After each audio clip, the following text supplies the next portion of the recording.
दुनिया बड़ी तेजी से बदल रही है और साथ ही साथ लड़ाई का तरीका भी बदल रहा है और इस लड़ाई के तरीके ने अब नया सभी को ज्ञान भी देना शुरू कर दिया है। चाइना की बात करें आप तो एक तरफ चाइना कहता है, स्क्रीन पर आप आर्टिकल देख सकते हैं कि हम भारत के साथ हैं ब्रिक्स में, एससीओ में, लेकिन चाइना की करतूतें ये नहीं कहती है। वहीं भारत के पड़ोस में भी कई हलचलें मची हुई है। स्क्रीन पे एक वीडियो देख रहे हैं, ये वीडियो इस वक्त बहुत ज्यादा वायरल है। इजराइल के प्रतिनिधि अचानक से ड्रोन लेकर क्यों घुस गए यूएन में, और इस वीडियो को लेकर कई तरह की बातें हो रही हैं। वहीं भारत ने भी एक बड़ा फैसला लिया है। जानेंगे भारत ने किस तरीके से अपने दो दुश्मनों को टेंशन देना भी शुरू किया है। जियोपॉलिटिक्स में बहुत कुछ चल रहा है, हमेशा की तरह जानने को मिलेगा बहुत कुछ। अभी अगर भारत की रणनीति को देखें ना, तो आपने एक चीज नोटिस किया होगा कि म्यांमार के राष्ट्रपति भारत आए और भारत में मुलाकात हुई। मुलाकात होने के बाद म्यांमार के राष्ट्रपति वापस जाते हैं। भारत में कई तरह की घोषणाएं करके जाते हैं कि हम अपनी जमीन का इस्तेमाल आपके खिलाफ नहीं होने देंगे। और किस तरीके से आग लगी है चाइना के अंदर, उसे ऐसे देखिए कि जैसे ही ये वापस जाते हैं वैसे ही उनके विदेश मंत्री मुलाकात करते हैं म्यांमार के विदेश मंत्री से, जानने की कोशिश करते हैं कि आखिरकार इस बैठक में क्या हुआ और क्या नहीं। बहुत ज्यादा डिटेल में मैं इस वक्त नहीं जाऊंगी, लेकिन आप एक एक घटनाक्रम को देखिए कि भारत के आसपास क्या हो रहा है। एक तो यहाँ म्यांमार का सीन देखने को मिला, उसके बाद ये भी देखने को मिला कि नेपाल के रवि लामिछा ने भारत आए और भारत में मुलाकात हुई, पीएम मोदी से भी मुलाकात हुई। और इस मुलाकात के बाद एक और चीज देखने को मिली कि वो सर्जियो गोर से भी मिलने पहुंचे। अब ये नेपाल का हाल देख रहे हैं, अभी नेपाल के विदेश मंत्री पहुंचे हैं, नेपाल के विदेश मंत्री के साथ बातचीत होगी डॉक्टर एस जयशंकर की, और फिर आगे के तालमेल देखे जाएंगे कि नेपाल क्या करता है और क्या नहीं करता है। बालेन शाह को अभी तक भारत आना था, लेकिन बालेन शाह अभी कोप भवन से बाहर नहीं निकल रहे हैं, किसी छोटे अधिकारी से तो मिल ही नहीं रहे हैं। उनका कहना है कि मेरे बराबर का जो आएगा मैं उसी से मिलूंगा, यानी मैं पीएम हूँ तो पीएम से मिलूंगा, राष्ट्रपति से मिलूंगा, नीचे वालों से नहीं मिलूंगा। हालांकि पीएम मोदी ने एक संदेश भी दिया जिस तरीके से वो उनके अध्यक्ष से भी मिले और आने वाले समय में विदेश मंत्री से भी मिलेंगे, चूंकि विदेश मंत्री आए हैं। तो ये एक संदेश है कि चैनल हमेशा खुला रखना चाहिए, दरवाजे हट करके बंद नहीं करने चाहिए। ये नेपाल का सीन है। वहीं आपने देखा था अब से कुछ समय पहले ही तुर्की, इन्होंने बड़े मीठे मीठे बोल बोले थे। फिदान इन्होंने भारत को दोस्ती का हवाला दिया था और कहा था पाकिस्तान के साथ हमारी दोस्ती है तो उसको लेकर आप टेंशन मत लीजिए, उस मामले में ज्यादा कुछ मत सोचिए, पाकिस्तान से हमारी दोस्ती बस यूं ही है, हम चाहते हैं आपके साथ अच्छी दोस्ती हो। हालांकि ये बंदा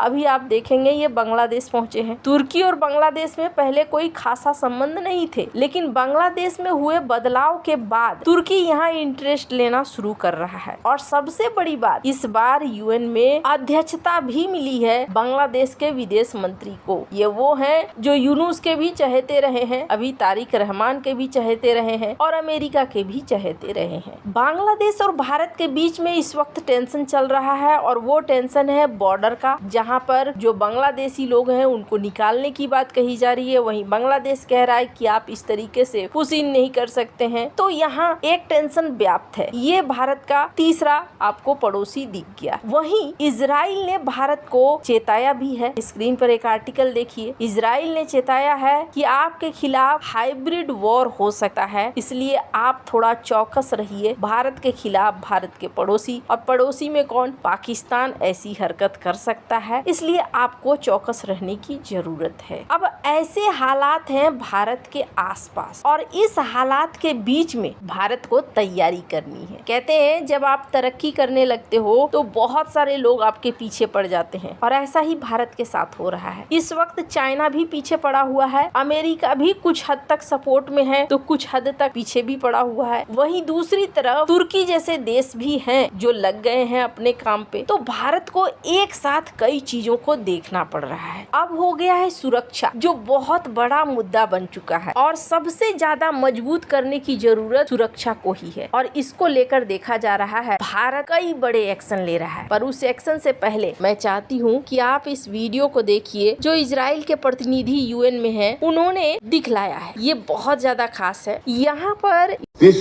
is an example of a drone used by Hezbollah. This is what we are dealing with.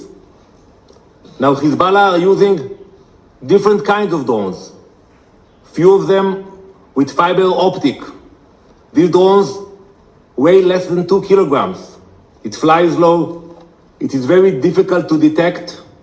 And by the time you hear it above your head, it's too late. It can fly undetected for tens of miles.